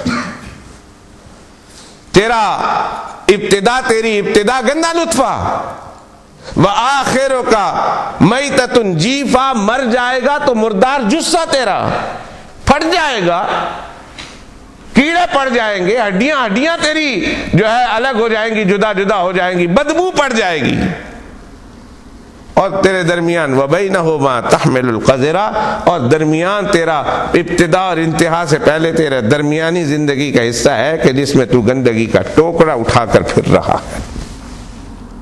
پیٹ چیر دے تو پتہ چل جائے گا کیا ہے تیرے پاس، چمڑی اتار دے تو پتہ چل جائے گا، لوگ تیرے پاس بیٹھنے کے روادار نہیں ہوں گے، لوگوں کو نفرت ہوگی، گھن آئے گی۔ یہ تو تیری حیثیت ہے، تو میری حیثیت یہ، اور میں کہاں اللہ کے دربار پہنچایا مجھے کس نے، اتنا اعزاز مجھے کس ہستی کی وجہ سے ملا ہے؟ مقتدی ایک منٹ کے لیے سوچے کہ یار اتنا رتبہ مجھے ملا ہے، یہ کس کی مہربانی ہے، یہاں کیسے پہنچا ہوں؟ تو ظاہر ہے کہ ہر مسلمان یہی کہے گا کہ اس دربار تک پہنچانے کے لیے اگر کوئی ہستی ہے مجھے تو وہ جناب محمد الرسول اللہ صلی اللہ علیہ وسلم کی ہستی۔ اللہ کے پیغمبر کی وجہ سے یہاں پہنچا ہوا ہوں. میرے آقا نہ ہوتے تو میں کون اور خدا کون. نہ خدا کی ذات کا پتہ ہوتا, نہ خدا کی صفات کا پتہ ہوتا, نہ خدا کی کوئی معرفت ہوتی, نہ خدا کی کوئی پہچان ہوتی, نہ خدا سے اس طرح ہم کلامی کا مجھے شرف حاصل ہوتا, نہ اللہ سبحانہ تعالیٰ کی پاک بارگاہ میں مجھے آنے کا یہ مقام مجھے ملتا. یہ سب کچھ تو صدقہ ہے جناب محمد الرسول اللہ صلی اللہ علیہ وسلم کا. تو مقتدی سوچے, ایک منٹ کے لیے سوچے کہ یہ مقام تو مجھے آقا کی وجہ سے ملا ہے, تو اب آقا کو تلاش کرنا شروع کرے خیالی دنیا میں, تصوراتی دنیا میں کہ میرے آقا کہاں ہے. تو تصور میں یہ دیکھے میرے آقا اللہ کے عرش کا پایا پکڑے ہوئے کھڑے نظر آتے ہیں مجھے. تو پھر مقتدی اگلا جملہ کہتا ہے السلام علیکہ ایھا النبی ورحمۃ اللہ وبرکاتہ. میرے آقا تجھ پر سلام اللہ کا, میرے آقا تجھ پر رحمت اللہ کی, میرے آقا تجھ پر برکت اللہ کی کہ تو دنیا میں آیا اور آتے ہی مجھے یہ مقام دیا کہ آج میں اللہ کی پاک بارگاہ میں حاضر ہو گیا ہوں. اپنے آقا کو سلام پیش کرے, السلام علیکہ ایھا النبی ورحمۃ اللہ وبرکاتہ. مومن اپنے تصور میں یہ سمجھے کہ کہاں میں اور کہاں اللہ. یہ تو میرے آقا حضرت محمد الرسول اللہ صلی اللہ علیہ وسلم کا صدقہ ہے کہ اس دربار کے قابل بنا دیا. اردو کا ایک شاعر کہتا ہے جب تک بکے نہ تھے کوئی پوچھتا نہ تھا, جب تک بکے نہ تھے کوئی پوچھتا نہ تھا, تم نے ہمیں خرید کر انمول کر دیا. تم نے خریدا کیا, ہم تو انمول ہو گئے, ہماری قیمت ہی اب ختم ہو گئی, ہم قیمتوں سے بھی زیادہ ہو گئے, اب ہماری قیمت ہی نہیں لگائی جا سکتی, اتنے ہم بیش قیمت ہو گئے. کہ جب تک بکے نہ تھے کوئی پوچھتا نہ تھا, تم نے خرید کر ہمیں انمول کر دیا. آقا ہماری تو شان ہی بڑھا دیا آپ نے. آپ کے تعلیمات کی برکت سے آج ہم اس قابل ہوئے کہ اللہ کی پاک بارگاہ میں حاضری دینے والے لگ گئے. تو اتنا بڑا احسان ہے. بات تو یہ ساری یہاں سے چلی تھی کہ اللہ کا بہت بڑا احسان ہے جناب محمد الرسول اللہ صلی اللہ علیہ وسلم جیسا نبی ہم کو عطا کیا ہے, اور اس نبی کی برکت سے آج ہم اللہ کے دربار میں آنے کے قابل ہوئے, مسجد میں آنے کے قابل ہوئے. تو جب ہم مسجد میں آئیں سب سے پہلے تو کہیں نا بسم اللہ. کیا کہیں گے سب سے پہلے؟ بسم اللہ. اور دوسرے نمبر پر کیا کہیں گے؟ والصلاۃ والسلام علی رسول اللہ. اللہ کے پیغمبر علیہ السلام پر صلاۃ و سلام, یا اپنے اور انداز سے اپنے اور الفاظ میں جناب رسول اللہ صلی اللہ علیہ وسلم پر درود بھیج دیں. یہ کام ضرور کرنا ہے.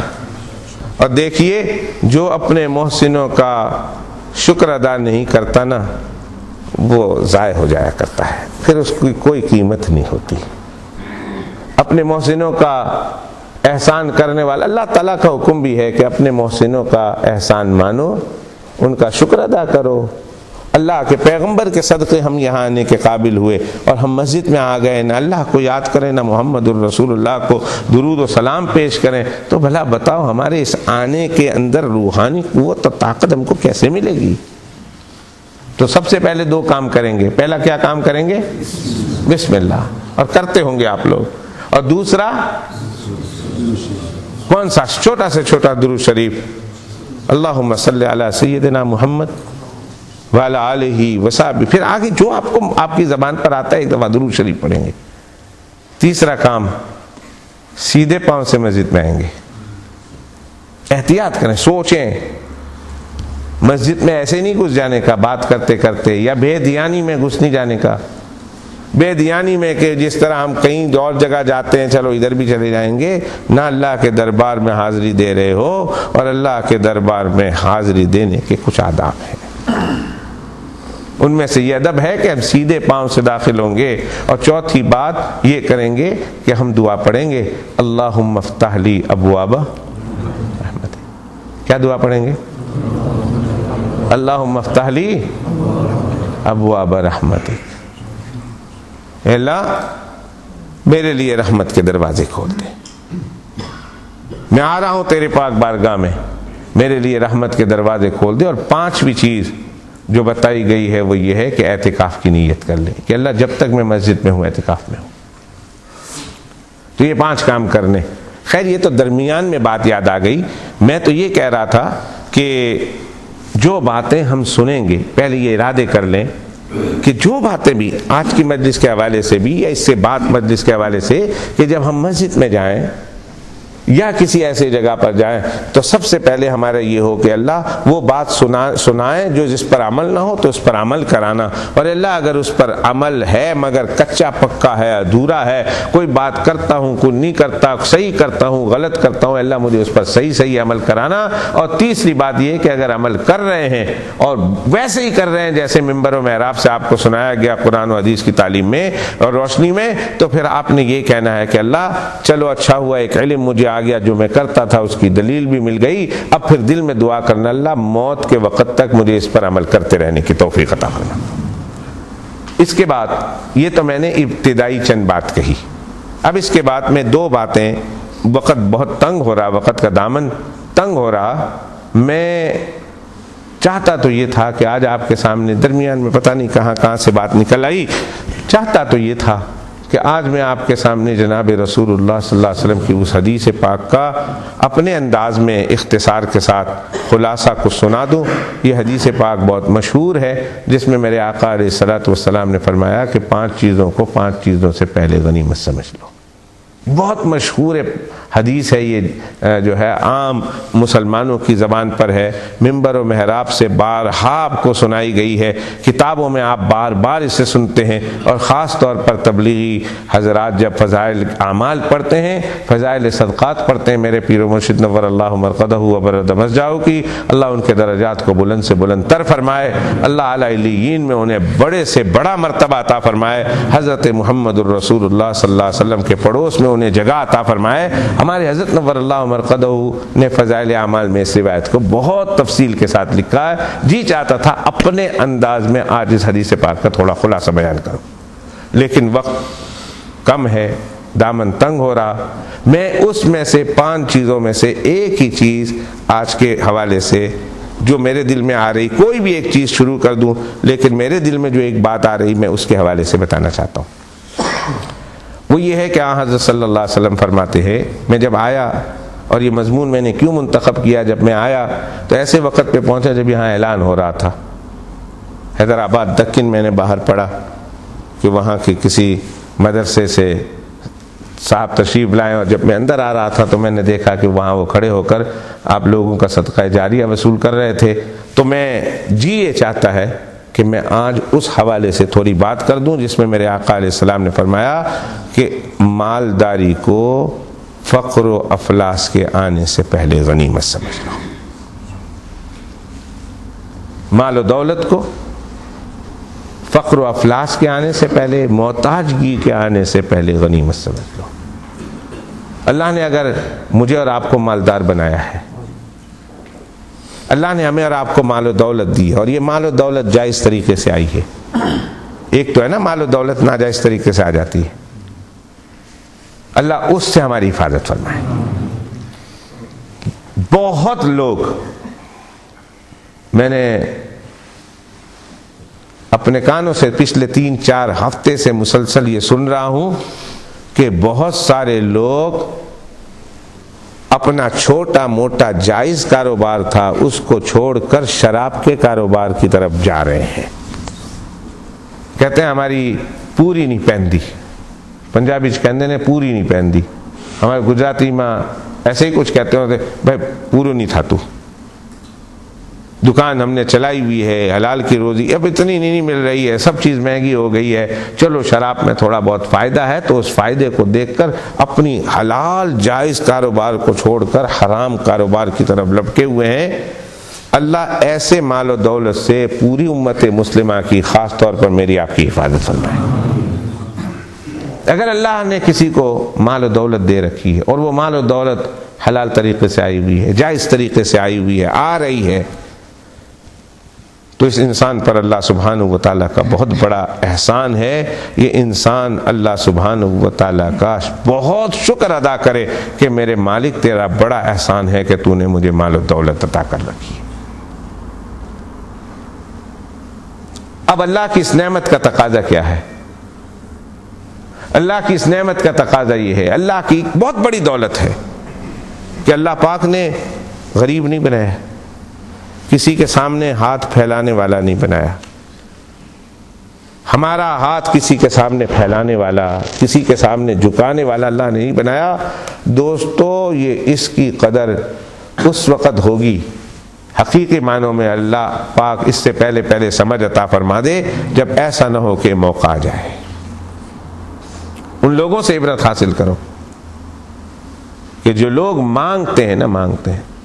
مجھے تو کبھی کبھی رونا آتا ہے۔ ابھی پچھلے دنوں میری مسجد میں، اب میں تھوڑا تھوڑا آپ سے فری ہو رہا ہوں، جس طرح میں اپنی مسجد والوں سے فری ہوں اس طرح میں آپ سے فری ہو رہا ہوں، تھوڑا تھوڑا 1 گھنٹہ بیٹھ گیا ہوں نا، تو میں ابھی پچھلے دنوں میری مسجد میں ایک صاحب آئے ہوئے تھے، غالباً پاکستان کے تھے، ہاں پاکستان کے تھے۔ وہ کھڑے ہو کر اعلان کرنے لگے، تو بیچارے اعلان کرتے ہوئے ایسے جھجکتے تھے، ایسے شرماتے تھے، ان کے منہ سے الفاظ صحیح نکل نہیں رہے تھے۔ میں نے ان سے کہا بیٹھ جائیے۔ پھر میں نے اعلان کیا، میں نے لوگوں کو بتایا، میں نے کہا بھائیو دیکھو اس شخص کو یہ اپنے لیے نہیں مانگ رہا، اللہ کے رسول کے مہمان کے لیے مانگ رہا، لیکن اس کی وجہ سے بھی اس کی عزت نفس پر کتنی زبردست زد پڑ رہی ہے کہ اس بیچارے کے لیے بولنا مشکل ہے۔ یہ وہ شخص ہے جو مسجد کا امام ہے اور 1 گھنٹے تقریر کرتا ہے، یہ وہ شخص ہے جو مدرسے کا استاذ ہے اور 2 گھنٹے نہیں 6 گھنٹے پڑھاتا ہے طلباء کو، لیکن آج وہ آپ کے سامنے کھڑے ہو کر اپنے لیے نہیں اپنے مدرسے کے لیے طلباء کے لیے مانگ رہا، لیکن اس کی عزت نفس مجروح ہو رہی اور آج اس کی زبان سے الفاظ نہیں نکل رہے۔ تو اس شخص کے بارے میں آپ کا کیا خیال ہے کہ جو بیچارہ شدید مجبوری کے عالم میں آ گیا ہو اور جسے اپنے لیے مانگنا پڑ جائے اور اس کی عزت بھی ہو، اس کی عزت نفس بھی ہو۔ ایک تو وہ ہوتے نا جو کاروبار جنہوں نے بنا لیا ہے انہیں تو کوئی پرواہ نہیں ہوتی، لیکن جو انسان حقیقت میں مجبور ہو اسے اپنے عزت نفس پر بھی کتنی چوٹ پڑ رہی ہوگی جب وہ اپنے لیے مانگ رہا ہوگا۔ تو میں نے کہا دوستو خدا کا شکر ادا کرو کہ خدا نے ہم کو ان لوگوں میں نہیں بنایا ہے جو اپنے لیے مانگنے والے۔ اگر ہم اس درجے پر پہنچنے سے پہلے یہ سوچ لیں کہ خدا نہ خواستہ اس جوتی میں ہمارا پیر ہوتا، اگر ہم اس کی جگہ پر کھڑے ہوں تو پتہ نہیں کیسے ہم بول سکتے ہوتے۔ ایک طرف اپنی نفس کو بھی بچانا ہے، ایک طرف اپنی پیٹ بھی لگا ہوا ہے، ایک طرف اپنی بیوی بھی ہے، ایک طرف بچے بھی ہیں، ان کے پیٹ کو بھی بھرنا ہے، ماں باپ ہیں بیمار ہیں، ان کی دوا دارو کا علاج کرنا ہے، پھر لوگوں کے دروازے پر جا کر مانگنا ہے، پتہ نہیں کوئی دیتا ہے، کوئی گالی دیتا ہے، پیسے دیتا ہے، کوئی کتنا دیتا ہے، اس کی عزت نفس کتنی مجروح ہوگی۔ یہ مستقل ایک موقع ہے، مستقل ایک وقت ہے اللہ سبحانہ و تعالیٰ کے اس نعمت کا احسان کا شکر ادا کرنے کا کہ اللہ شکر ہے کہ تو نے ہمیں منگتوں میں نہیں بنایا، لوگوں سے منگتوں میں نہیں بنایا۔ بہت بڑا اللہ کا احسان ہے۔ اللہ نے کسی کو مال و دولت دی ہے اور جائز طریقے سے وہ مال و دولت آئی ہے، وہ اللہ کا بہت بڑا شکر ادا کرے کہ اللہ تیرا شکر ہے کہ تو نے ہمیں مال دیا ہے، تو نے ہمیں مالدار بنایا ہے، غریبوں میں، فقیروں میں، مسکینوں میں، محتاجوں میں نہیں بنایا ہے تو نے۔ اور اللہ کی اس نعمت کا حقیقی شکر یہ ہے، اس نعمت کا اللہ نے جو دی ہے اس کا تقاضا یہ ہے کہ ہم اس نعمت کو اللہ سبحانہ و تعالیٰ کی رضا میں خرچ کریں، ایسے کام میں اس نعمت کو خرچ کریں کہ جس جگہ نعمت کرنے سے اللہ سبحانہ و تعالیٰ خوش ہوتے ہیں، اللہ راضی ہوتے ہیں، اور جس جگہ پر خرچ کرنے سے اللہ سبحانہ و تعالیٰ دنیا میں بھی اسے سرخروئی عطا فرماتے ہیں، دنیا میں بھی اس کی زندگی کو سکون چین اطمینان عطا فرماتے ہیں، اور اللہ آخرت میں اسے بلند درجے عطا فرماتے ہیں۔ اور اپنے اس مال کو، اس دولت کو اس طرح خرچ نہ کریں، اس جگہ پہ خرچ نہ کریں کہ جہاں اللہ سبحانہ و تعالی ہمارے اس مال و دولت کو خرچ ہوتے ہوئے دیکھنا ناپسند کرتے ہوں، یا ایسی جگہ پر خرچ کرنے سے بخل بھی نہ کریں جہاں اللہ سبحانہ و تعالی خرچ کرنے کا حکم دیتے ہوں۔ مال و دولت فرمایا میرے آقا نے اس کو غنیمت سمجھ لو اس کے چلے جانے سے پہلے، یہ چلی جانے والی ہے۔ عربی میں سونے کو ذہبہ بولتے ہیں، ذہب، اور اردو اور عربی ہی میں ذہب کہتے چلے جانے کو، ذہبہ، فلاں آدمی چلا گیا، ذہبہ زید، مولوی صاحب جانتے ہیں ان سے ہم نے پڑھا نحو میں، پہلے دن پڑھا، ذہب زید، زید چلا گیا، ذہب کہتے ہیں جانے کو، ذہب کہتے ہیں سونے کو۔ معلوم ہوا کہ گولڈ جب تک جاتا نہیں اس وقت تک انسان کی خدمت نہیں ہوتی، انسان کی ضرورت پوری نہیں ہوتی۔ یہ مال و دولت تو ہوتا ہی جانے کے لیے ہے، زندگی میں چلا جائے۔ بے شمار انسان دیکھے جو کل غریب تھے آج مالدار ہیں، بڑے بڑے مالدار ہیں، گھسے پیٹے آئے ہوئے تھے، مہاجر بن کے آئے ہوئے تھے، جب آئے تھے اپنے ملک سے، اپنے گاؤں سے آئے ہوئے تھے، اپنے علاقے سے آئے ہوئے تھے، پتہ نہیں ان کے پاس 5 پاؤنڈ تھے۔ بات تو ایسی سٹوری کبھی کبھی سناتے ہیں، جب ہم آئے تھے تو ہمارے پاس کچھ نہیں تھا، کھانا خریدنے کے لیے اور چائے پینے کے لیے دودھ کے پیسے نہیں تھے، فلاں کے یہاں مفت میں رہتے تھے اور فلاں نے ہمارے لیے کہا تھا کہ تم ہمارے یہاں کھا لو، پھر جب کام کے قابل ہوئے تو ان کو پیسے ادا کیے، اور آج اللہ نے ان کو بے تحاشا دیا ہوا ہے، اور کچھ ایسے تھے جن کو کل اللہ نے بے تحاشا دیا ہوا تھا، آج غریب ہیں۔ تو مال و دولت اللہ سبحانہ و تعالیٰ کی ایک بڑی دولت ہے، بہت بڑی نعمت ہے۔ اس نعمت کو اللہ سبحانہ و تعالیٰ کے پسندیدہ جگہوں پر، پسندیدہ اعمال میں خرچ کرنے کا انسان کے دل میں جذبہ اور حوصلہ ہونا چاہیے، اور انسان کو اس بات کی فکر ہونی چاہیے کہ اللہ نے جو مجھے مال و دولت دی ہے، اس مال و دولت کو میں ایسی جگہ پہ خرچ کروں جہاں اللہ خوش ہوتے ہیں۔ مثلاً مال و دولت کو اچھی جگہ خرچ کرنے کے چند مقامات ہیں، ان میں سے 2-3 مقامات میں بیان کر دیتا ہوں۔ ایک ایسی جگہ پہ خرچ کریں کہ جسے آپ مدارس کہتے ہیں، مدرسے، دینی مدرسے، جہاں قرآن مجید کی تعلیم دی جاتی ہے، ناظرہ پڑھائی جاتی ہے، جہاں حفظ قرآن کرایا جاتا ہے، جہاں مسافر طلبہ آتے ہیں، غریب طلبہ آتے ہیں، مسکین طلبہ آتے ہیں، یتیم طلبہ آتے ہیں، اور وہاں جمع ہوتے ہیں، اور وہ لوگ قرآن مجید حافظ ہوتے ہیں۔ اور پھر کچھ مدارس ایسے ہیں کہ جو تحفیظ القرآن سے بڑھ کر وہ علوم عالیہ اور عالیہ کی تعلیم دیتے ہیں، بخاری شریف تک جو ہے وہ نصاب ان کے یہاں مدرسے میں موجود ہے، اور طلبہ آتے ہیں، پڑھتے ہیں۔ کوشش یہ ہونی چاہیے کہ ہمارا یہ پیسہ جو اللہ نے کی نعمت ہے، جو اللہ نے ہم کو دیا ہے، اللہ سبحانہ و تعالیٰ کی اس دی ہوئی روزی کو، اس نعمت کو اس جگہ پہ ہم خرچ کریں۔ رمضان قریب آ رہی ہے، بے شمار صبح دوپہر دیکھیں، شام دیکھیں، آپ کے یہاں کا تو ہم نے یہ سنا ہے کہ 2 نمازوں میں کوئی اور ہوتا ہے، 2 نمازوں میں کوئی اور ہوتا ہے۔ ہمارے یہاں ایسا نہیں ہے، ہمارے یہاں تو ایک ہی وقت میں لوگ آتے ہیں، عشاء کے وقت میں ہم لوگ عشاء کے وقت میں کر لیتے ہیں، لیکن بعض مساجد میں ایسا ہے، مسجدیں صبح شام بھری رہتی ہے، وہاں بہت زیادہ لوڈ ہوتا ہے، لہذا انہوں نے یہ کر دیا ہے۔ بعض مساجد تو ایسی ہے، سنا ہر نماز میں علیحدہ علیحدہ مدارس کے لوگ ہوتے ہیں۔ آپ کو ان سے تنگ دل نہیں ہونا چاہیے، آپ کو ان پر غصہ نہیں آنا چاہیے، آپ کو ان کے بارے میں ذرہ برابر بھی پشیمانی نہیں ہونی چاہیے، پریشانی نہیں ہونی چاہیے۔ اللہ سبحانہ و تعالیٰ نے جتنا دیا ہے اللہ کے، اور آپ کی جتنی توفیق ہے تو الامکان جتنا خرچ کر سکتے ہیں اس پیسے میں سے جو اللہ نے دیا ہے اللہ کی رضا والے اعمال میں خرچ کریں۔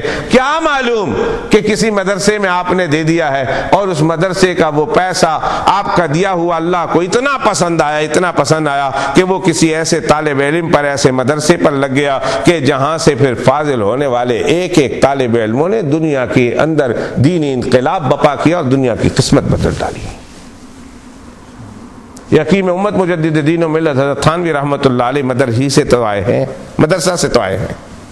شیخ العرب والعجم حضرت اقدس حضرت مولانا حسین احمد مدنی رحمۃ اللہ علیہ کہاں سے اٹھ کے آئے؟ ہمارے اکابرین میں مدرسے سے تو آئے ہیں۔ میرے پیر و مرشد اور آپ کے پیر و مرشد حضرت اقدس حضرت مولانا زکریہ صاحب قطب الاقطاب نور اللہ مرقدہ وبرد مسجدہ کہاں سے آئے؟ مدرسے سے تو آئے۔ ایک حضرت جی مولانا الیاس صاحب رحمۃ اللہ علیہ، حضرت جی مولانا یوسف صاحب رحمۃ اللہ علیہ، حضرت جی مولانا انعام الحسن صاحب رحمۃ اللہ علیہ، حضرت جی مولانا محمد عمر صاحب پالن پوری رحمۃ اللہ علیہ، اور حضرت مولانا طارق جمیل صاحب اور دوسرے جتنے اکابرین ہیں جو جا چکے، جو ہیں وہ کہاں کی ہے، کس کی پیداوار ہے، کون سے علاقے کے پروڈکٹ ہیں اور کون سی کمپنی کے پروڈکٹ ہیں؟ آپ یہی سنیں گے اور کہیں گے کہ کسی مدرسے کی پیداوار ہے، اور بہت ممکن ہے کہ جب دینے والا دے رہا ہو اس کے ذہن میں تو ہو بھی نہ کہ میں جس مدرسے میں دے رہا ہوں وہاں سے کوئی ایک اللہ والا ایسا پیدا ہوگا جو دنیا کی قسمت کو بدل دینے والا ہوگا۔ یہ تو اس وقت جا کر پتہ چلے گا جب ہم اللہ کے سامنے حاضر ہوں گے اور ہمارے نامہ اعمال میں وہ اعمال رکھے جائیں گے۔ بندہ حیران ہوگا کہ اللہ یہ کہاں سے آیا؟ اللہ فرمائیں گے تمہیں تو نہیں پتا، مجھے پتا تھا، تم نے دیا تھا، میں نے پال کے رکھا تھا، آج تیرے نامہ اعمال میں میں اپنی رحمت کے تمہیں واپس لوٹاتا ہوں۔ حدیث پاک میں آتا ہے ایک کھجور ایک بندے نے اللہ کے راستے میں دی، ایک کھجور۔ آپ لوگ کوشش کریں گے رمضان میں آئیں، ظہر پڑھنے آئیں، عصر پڑھنے آئیں، مغرب پڑھنے آئیں، کچھ بھی دینے کی نیت نہیں ہے، جیب میں 1 پاؤنڈ ڈال دینا، 50 پینی ڈال دینا، جانا ہے کوئی کھڑا ہوگا ہم ڈال دیں گے۔ اللہ سبحانہ و تعالیٰ کو آپ جتنی ایبیلٹی، آپ کی اتنی استطاعت ہے، آپ 50 پینی دے سکتے ہیں، لیکن خلوص کے ساتھ دے۔ مجھے خلوص پر وہ آپ کو یاد ایک واقعہ سنائی دوں۔ حضرت داؤد علیہ السلام نے اللہ سبحانہ و تعالیٰ سے ایک دفعہ سوال کیا، میرے اللہ مجھے دکھا دینا وہ ترازو کہ جس ترازو میں تو بندے کے نامہ اعمال کو تولے گا۔ اور داؤد علیہ السلام کا مقصد یہ تھا میں ترازو دیکھ لوں اور پھر اللہ سبحانہ و تعالیٰ کی اتنی عبادت کروں کہ جب میں وہاں پہنچوں اللہ کی پاک بارگاہ میں تو اللہ سبحانہ و تعالیٰ وہ ترازو بھر دے میرے اعمال سے۔ تو کہ اللہ پاک مجھے دکھا دے۔ اللہ سبحانہ و تعالیٰ نے کہا داؤد دکھا دیتے ہیں، فرشتوں کو حکم دیا سارے حجابات ہٹا دو، دکھا دو میرے داؤد پیارے کو کہ وہ دیکھنا چاہتا ہے۔ چنانچہ حضرت داؤد علیہ السلام نے ابھی ایک پڑلا وہ میزان کا جو اللہ تعالیٰ انسانوں کی نیکیوں کو بھرنے والے ہیں، وہ اس کا ایک پڑلا صرف دیکھا۔ داؤد علیہ السلام نے چیخ ماری اور بے ہوش ہو کر زمین پر گر گئے۔ جب ہوش آیا اللہ نے فرمایا داؤد تم نے تو خواہش کی تھی میرے پیارے، تم نے کہا تھا مجھے دکھا دو اور میں نے دکھایا اور تو بے ہوش ہو گیا، کیوں بے ہوش ہوا؟ داؤد علیہ السلام نے فرمایا اللہ اتنا بڑا ایک پڑلا، اتنا بڑا بھلا کون اس کو بھر سکے گا؟ کون ایسا ہے؟ کتنے اعمال کریں گے تب جا کر یہ بھرے گا؟ میں تو یہ سوچ کر فکر کھا کر گش کھا کر گر گیا ہوں۔ اللہ نے فرمایا داؤد ہم بتا دیتے ہیں، ایک شخص ایک کھجور کی پیشی، گجراتی میں پیشی بولتے ہیں، ایک کھجور اللہ سبحانہ و تعالیٰ کی راہ میں خلوص و اخلاص کے ساتھ دے دے اور وہ اللہ کو قبول ہو جائے، پسند آ جائے، تو اللہ فرماتے داؤد مجھے میری عزت و جلال کی قسم ہے اس کی ایک کھجور کی وجہ سے اس پورے ترازو کو بھر دیتا ہوں۔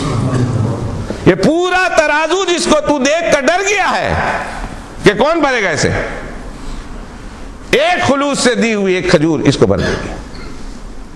تو اللہ کے راستے میں مدرسے میں خرچ کریں، مسجد بنانے میں خرچ کریں، مسافر خانے بنانے میں خرچ کریں، کنواں وغیرہ کی اسکیم آپ کے سامنے آئے وہاں خرچ کریں۔ اور اخیر میں ایک بات کہہ دوں، کسی مسلمان کو حاجت ہو، کوئی مسلمان پریشانی میں ہو، آپ کیا بھائی ہو پریشانی میں پڑا ہوا ہو اور آپ دیکھ رہے ہیں سن رہے ہیں کہ بھائی میرا بھائی پریشانی میں آیا ہوا ہے، ضروری نہیں وہ بلڈ ریلیٹڈ برادر ہو، وہ ضروری نہیں وہ خونی رشتہ اس کے ساتھ موجود ہو، لیکن آپ کا وہ مسلمان بھائی ہے، آپ نے دیکھا وہ پریشانی کے عالم میں ہے اور آپ اپنی ایبیلٹی کے مطابق، اپنی صلاحیت اور قابلیت کے مطابق اس کی جتنی مدد کر سکتے ہیں، اللہ نے آپ کو دولت دی ہے، مال دیا ہے، اس میں سے کچھ نکال کر اپنے اس بھائی کی مدد کریں۔ یقین کیجئے اللہ سبحانہ و تعالیٰ کو یہ عمل اتنا پسند آتا ہے کہ اللہ اس کے نتیجے میں نہ صرف یہ کہ دنیا میں آپ کو سرخروئی عطا فرماتے ہیں بلکہ اللہ کل قیامت کے دن وہ درجے دیں گے، اس وقت انسان کہے گا کاش کتنا اچھا ہوتا جو کچھ میرے پاس تھا سب دے کر آ جاتا۔ ایک مسلمان کو خوش کرنا ہے، ایک مسلمان کی ضرورت کو پوری کرنا ہے۔ میرے آقا علیہ الصلوۃ والسلام نے فرمایا وہ آدمی کہ جو کسی کو دکھ میں دیکھے، وہ آدمی جو کسی کو پریشانی میں دیکھے، آج پوری دنیا پر نظر ڈالیں، آج ہم اپنی جگہ پر تو بیٹھے ہوئے آرام کے ساتھ 2 وقت کی روٹی کھا رہے ہیں، اپنے گھروں میں آرام کر رہے ہیں، شادیاں ہو رہی ہے، نکاح ہو رہے ہیں، ولیمے ہو رہے ہیں، سب کچھ ہو رہا، دعوتیں ہو رہی ہے، مولوی صاحب آ رہے ہیں ان کو کھلا رہے ہیں، مولوی صاحب جا رہے ہیں ان کو تحفے دے رہے ہیں، ہمارے دوست آ رہے ہیں جا رہے ہیں، سب کچھ ہو رہا۔ اللہ مرتے دم تک صرف ہمیں نہیں ہماری اولادوں میں یہ نعمتیں باقی رکھے، لیکن ساتھ ساتھ ان لوگوں کو بھی تو یاد رکھے جن کے کبھی ایسے گھر ہوا کرتے تھے، جن کا کبھی ایسے کاروبار ہوا کرتا تھا، جن کے کبھی ایسے رشتہ دار ہوا کرتے تھے، جن کے یہاں بھی اسی طرح خوشیاں چل رہی تھی، لیکن آج وہ روٹی کے ایک لقمے کو ترس گئے ہیں، آج وہ مصیبتوں میں ہے، شام جل رہا ہے، فلسطین جل رہا ہے، عراق جل رہا ہے، افغانستان جل رہا ہے، کشمیر جل رہا ہے، چیچنیا جل رہا ہے، دنیا کے صومالیہ جل رہا ہے، دنیا کے بڑے بڑے علاقے ہیں جو اس وقت جل رہے ہیں. وہاں کے لوگوں کو پانی کا ایک قطرہ میسر نہیں کہ وہ اپنے سوکھے ہوئے حلق میں اتار دیں. اس عورت کا میں نے ایک انٹرویو پڑھا، اس نے کہا 3 دن مسلسل پیدل چل کے میں آئی ہوں، کس طرح آئی ہوں مجھے نہیں پتا، 15 دفعہ سوئی ہوں اور میں نے موت کے فرشتے کو اپنی نگاہوں میں دیکھا. جب مجھے پانی ملا، پانی کا ایک قطرہ جب میں منہ میں ڈالنے لگی، میرا حلق اتنا سوکھ گیا تھا کہ مجھے وہ پانی کا قطرہ ایک کانٹا محسوس ہو رہا تھا. میں پانی کا ایک قطرہ نہ پی سکتی تھی، کانٹا لگ رہا تھا مجھے. جب میں نے پانی کا وہ قطرہ گلے سے اتارا ہے تو میں ایسے لگا جیسے میں زقوم کھا رہی ہوں، یعنی کانٹوں والا پھل کھا رہی ہوں، حالانکہ وہ کانٹے والا پھل نہیں تھا، وہ پانی کا قطرہ تھا. کچھ ایسے بھی ہیں جن کو 2-2 3-3 پانی پینے کو میسر نہیں، کھانا تو بڑی دور کی بات ہے. فرمایا جو کسی مسلمان کو مصیبت میں دیکھے اور اس کی حاجت میں کھڑا ہو جائے اور اتنی مدد کرے، تھوڑی مدد کرے، بڑی زیادہ مدد کرے کہ وہ خوش ہو جائے، وہ خوش ہو جائے. میں آپ کو حدیث سنانے لگا ہوں. فرمایا میرے آقا علیہ الصلوۃ والسلام نے، اللہ اس سے اتنا خوش ہوتے ہیں کہ یہ ایک مسلمان بھائی کی حاجت کو پورے کرنے کے لیے اٹھا ہے اور اس کی مدد کی کہ اس کو خوش کر دیا، اس کے چہروں پر ہنسی لے آیا، اس کے چہروں پر مسکراہٹ لے آیا. اللہ فرماتے پتہ ہے اس کو کیا ثواب دوں گا فرشتوں؟ کہا معلوم نہیں، اللہ آپ ہی جانے، آپ بتائیں کتنا ثواب لکھیں. تو میں حدیث پاک سنا رہا ہوں، جناب رسول اللہ صلی اللہ علیہ وسلم فرماتے ہیں اللہ فرشتوں سے کہتے ہیں لکھ دو اس کے نامہ اعمال میں ثواب. اللہ کیا لکھوں؟ فرمایا ایسے لکھ دو جیسے زندگی بھر اس نے میری خدمت کی ہے. آج ایک حضرت آ جائے ہم فخر محسوس کرتے ہیں میرے گھر میں ایک وقت کی روٹی کھا لے. اگر حضرت آ جائے 10 دن کے لیے آ جائے، کوئی طالب علم ہو، کوئی ان کا شاگرد ہو، کوئی بڑا ہو، دیندار ہو، وہ حضرت کی خدمت کرنے کے لیے لگ جاتا ہے، اپنے آپ کو کتنا قیمتی سمجھتا ہے. وہ کہتا ہے واہ رے واہ، مجھے حضرت کی 10 دن کی، 5 دن کی، 7 دن کی، 3 دن کی خدمت نصیب ہو گئی. اللہ فرماتے ہیں ہاں تو کسی مسلمان بھائی کی حاجت پوری کر دے، اس کو خوش کر دے، قیامت کے دن وہ ثواب دوں گا جیسے تم نے 1-2 دن نہیں پوری زندگی میری خدمت کی ہے. کتنا بڑا ثواب، اور اپنی حیثیت کے مطابق خرچ کرنا. یہاں آپ کے یہاں آتے ہوں گے، میں ان کے ساتھ محبت کرتا ہوں، شفقت کرتا ہوں، وہ مجھ سے محبت کرتے ہیں، امہ ویلفیئر والے. میں آج ان کا نمائندہ بن کے نہیں آیا، یہ حقیقت ہے کہ میں ان کا نمائندہ ہوں، لیکن آج میں ان کا نمائندہ بن کے نہیں آیا. میں کہہ رہا ہوں ہماری ایک تنظیم ہے ہمارے یہاں، اسی طرح ہمارے یہاں الرحمہ ایک تنظیم ہے، ہمارے یہاں کوئی اور تنظیم ہے جو پوری دنیا کی انسانیت کے لیے کام کر رہی ہے، خاص طور پر مسلمان ممالک میں پھر کر مسلمان ممالک میں جو لوگ پریشانی میں ہیں ان کی پریشانی کو دور کرنے کے لیے آپ کے تعاون سے، جو آپ دام درم قدم سخرے تعاون کرتے ہیں، وہ آپ کے اس تعاون کو 100% وہاں پہنچاتے ہیں. آپ کوشش کیجئے، ان لوگوں سے رابطہ آپ خود کریں گے، کہیں گے بھائی میں نے اللہ سبحانہ و تعالیٰ کی خدمت کا ثواب لینا ہے، ساری زندگی ایسا ثواب کہ جیسے میں نے اللہ کی ساری زندگی خدمت کی ہو، مجھے وہ ثواب چاہیے. بھائی میرے 10 پون ہے، 20 پون ہے، 50 پون ہے، وصول کرو اور ان تک پہنچا دو تاکہ کل قیامت کے دن اللہ کی خدمت کا ثواب مجھے بھی مل جائے. فرمایا جناب رسول اللہ صلی اللہ علیہ وسلم نے، جو کسی، میں 2-4 حدیثیں سنا دوں. فرمایا میرے آقا علیہ الصلوۃ والسلام نے، جو کسی مسلمان کی حاجت کو پوری کرتا ہے اور اس کو خوش کر دیتا ہے. سیریا کا ایک مسلمان آپ نے اسے خوش کر دیا، افغانستان کا ایک مسلمان آپ نے اسے خوش کر دیا، صومالیہ کا ایک مسلمان جسے آپ نہیں جاتے آپ نے اسے خوش کر دیا. پتہ نہیں آپ سے تھوڑے پر وہ خوش ہو گیا، وہ تو بیچارے آج بھوک کے مارے، افلاس کے مارے ہوئے، وہ تو تھوڑا مل جاتے ہیں تو اسے ایسے لگتا ہے جیسے مجھے جنت کی نعمت مل گئی. آپ نے اسے حاجت اس کی پوری کر دی، اس کو خوش کر دیا. میرے آقا نے فرمایا اے میرے مسلمان بھائیوں، جو مدد کرنے والے ہو، جس نے حاجت پوری کرنے والے ہو، دوسرے مسلمان کو ضرورت کے موقع پر اس کی ضرورت کو پورا کر کے اس کو خوش کرنے والے ہو، یہ مت سمجھنا کہ تم نے صومالیہ کی، یہ میں اپنی طرف سے سنا رہا ہوں حدیث پاک کو ذرا تشریح کر کے، کہ صومالیہ کے آدمی کی تم نے، صومالیہ کے آدم کی اور ہاشم کی تم نے خدمت کی ہے، تم نے سیریا کے کسی سعید کی اور سعد کی خدمت کی ہے، تم نے افغانستان کے کسی مہاجر کی مدد کی ہے اور اس کو خوش کیا ہے. میرے آقا نے فرمایا تم نے غریب کو خوش کیا، تم نے اس کی حاجت پوری کر کے اس کو خوش کیا، ایسا ہی سمجھو جیسے تم نے مجھے خوش کیا. میرے آقا فرماتے ہیں مجھے خوش کیا ہے۔ ہم میں سے کون ہے ایسا کوئی ایک انسان کھڑا ہو جائے اور یہ کہے کہ میں ان آدمیوں میں سے نہیں بننا چاہتا جو محمد الرسول اللہ کو خوش کر دے؟ نانا، 1 ارب 1.8 بلین مسلمان، ایک مسلمان آپ کو نہیں ملے گا جو یہ کہے کہ میں محمد الرسول اللہ کو خوش کرنا نہیں چاہتا۔ ہر مسلمان کی یہ خواہش ہے کہ اللہ کے پیغمبر علیہ السلام کو میں خوش کر دوں۔ فرمایا تم کسی مسلمان کے چہرے پر مسکراہٹ لے آؤ، اس کی ضرورت میں آگے بڑھ جاؤ، اس کو خوش کر دو، ایسا ہے جیسے تم نے مجھے خوش کر دیا۔ اور آگے میرے آقا کل سنو آگے فرمان، فرمایا جس نے مجھے خوش کیا یوں سمجھو اس نے اللہ کو خوش کیا، اور جس نے اللہ کو خوش کیا اللہ نے اس کے لیے جنت کے فیصلے کر دیے ہیں۔ تو آپ چاہتے ہیں کہ اللہ کی خدمت کریں؟ کون ہے ایسا جو نہیں چاہتا؟ ہاتھ کھڑا کرے، نہیں چاہنے والا۔ تو غصے میں آ کر نہیں کوئی کھڑا کر دیتا۔ ایک دفعہ میں نے ایسے غصے میں آ کر میں نے کسی جگہ بیان کرتے ہوئے میں نے کہا کوئی ہے جو اللہ سے نہیں ڈرتا؟ ایک صاحب نے ہاتھ کھڑا کر دیا، اس جوش میں آ کر سمجھا نہیں، پھر کہنے لگا مولوی بلال ہمارے تقریر جوش سے کر کے مجھے جوش دلا کر میرے ساتھ داؤ لگا گیا۔ کوئی نہیں ہے۔ اب وہ آدمی ہاتھ کھڑے کریں جو یہ چاہتا ہے کہ ہمارا نام بھی ان لوگوں میں ہو جائے جو اللہ کی خدمت کی جس نے ساری زندگی۔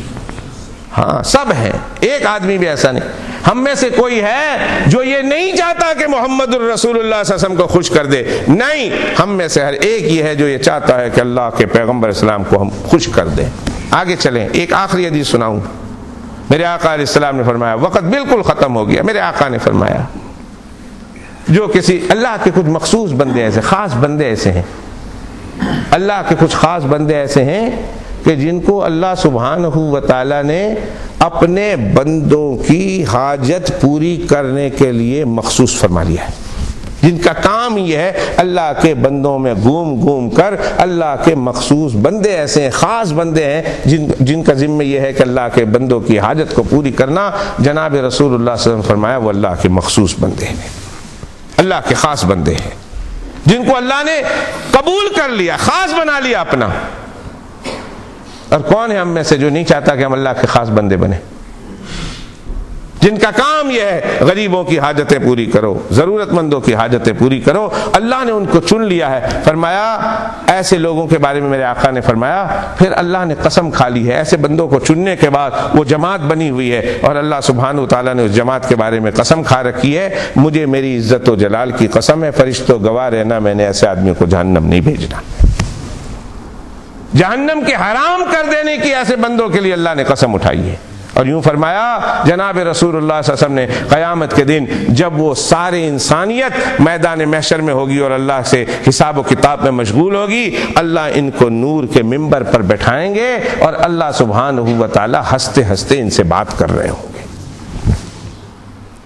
دوستو، مال و دولت اللہ کا بہت بڑا احسان ہے۔ میرے آقا علیہ السلام نے فرمایا اس کو غنیمت سمجھو، اور غنیمت سمجھو اور اس کے ختم ہو جانے سے پہلے پہلے اس کو اللہ کی رضامندی میں خرچ کریں۔ آپ مسجد ہے، مدرسہ ہے، اور رمضان المبارک کا مبارک مہینہ آنے والا ہے، اور اس میں جیسے میں نے بتایا بے شمار مدارس کے سفراء اور مدارس کے سفیر اور ناظمین اور محتممین آپ کے پاس آئیں گے۔ اللہ کے دیے ہوئے مال و دولت کو دل کھول کر اللہ کی رضا والے اعمال میں خرچ کریں۔ یقین کیجئے اس امید کے ساتھ کہ یہ خرچ کرنا آپ کا ضائع نہیں جائے گا، رائے گا نہیں جائے گا۔